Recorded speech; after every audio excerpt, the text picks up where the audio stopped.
Welcome back. Joining me now from the African American Veterans Arts and Culture Corporation is founder of the Janetta R. Cole AMVETS Post 24. Welcome, Deborah Ransom. Thank you so much for coming in. Oh, thank you so much for having me. Of course. I want you to start off just briefly telling us about the African American Veterans Arts and Culture Corporation and what the mission is in our community.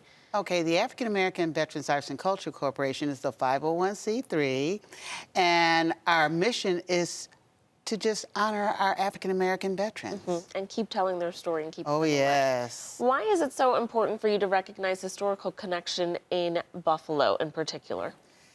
Because we have been underrepresented, and we want to take the charge on to be able to let people know we have a wonderful and vibrant history in the military. That's right. So let's talk about the story behind the 6888 Postal Battalion and why it needs to be told. Wow, girl, just the whole idea of knowing what these women and many other soldiers have gone through and have had to endure and continue on. It's important for the 6888, the Triple Nickels, the Tuskegee Airmen, you know, just a variety of people.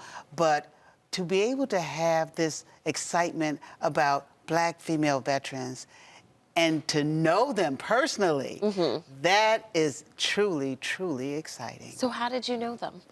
Wow. It started off at the VA hospital. Okay. And there was a nurse, Fern Beavers, that used to be at the VA hospital. She is no longer with us.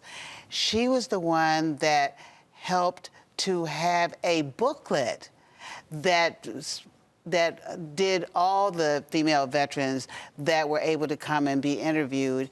And that's how I met both Miss Indiana Hunt Martin and Miss Catherine Mitcherson Robinson, both from the 6888.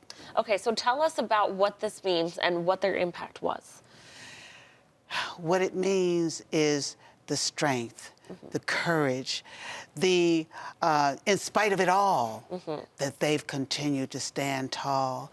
And what happens is, as we have been on their shoulders, we're able to do the same thing and be able to show that there's strength, there's courage, there's understanding. That has been exciting. Give us some historical context about when their service was and what was going on. Well, they were in World War II, and they not just served stateside, they served overseas in France and Europe. And as a matter of fact, I went to France, you know, during the time that I was in the military, but that was just after the Vietnam War, so I'm a Vietnam era soldier. And it was just exciting to see what was going on or hear about it. And when you know a person personally, it trumps reading it in a book. Right. You know, that is so, so exciting. So what is your role in becoming the 2013 New York State Senate Veteran Hall of Fame recipient? First of all, congratulations. Thank you. Well, I need to make a correction. I am the 2012 New York State Senate Veteran Hall of Fame honoree. But Miss Indiana Hunt and Miss Catherine Robinson were the 2013 honorees. Okay. That was something that our post, the Janetta R. Cole AMVETS Post membership, wanted to make sure that they were recognized, and that's what happened. We submitted their names and said that both these ladies, part of the 6888 Postal Battalion, should be honored together, and they were both from Buffalo, and we are so proud. Okay. Tell us about the trailblazing street signs for Mrs. Indiana Hunt Martin. That was truly exciting.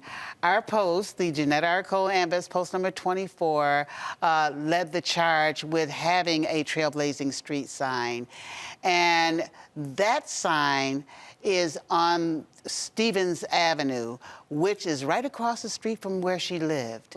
And what it says, which makes me so proud, it says on the sign, World War II, Army veteran, Indiana Hunt Martin Way. Girl, every time I say it, Yeah. I am just proud to have known her and to know the history of the 6888. Right.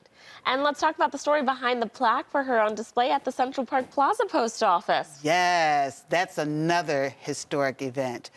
We worked with Congressman Higgins, that was then the congressman, and he was able to push this along. And so now we have a dedicatory plaque at the Central Park Plaza Post Office. So when you walk in the door, you can see the photos, you can see the plaque. People need to go see that. It's not just about just going to do your mail. And that was her post office and also my post office. Yeah. So this was a wonderful, wonderful tribute to someone that is so well known in our community. So that's what I like about it. Well, thank you so much for coming in and sharing more information and keeping this rich history that has Buffalo roots alive. There's actually going to be a movie that has to do with it from Tyler Perry, so keep a lookout for that. Oh, yes. But if you would like to learn more about the AAVACC Buffalo and how they're honoring Buffalo's historical significance, you can visit AfricanAmericanVeteran.org. And thanks again for coming in, Deborah. Thank you so very much.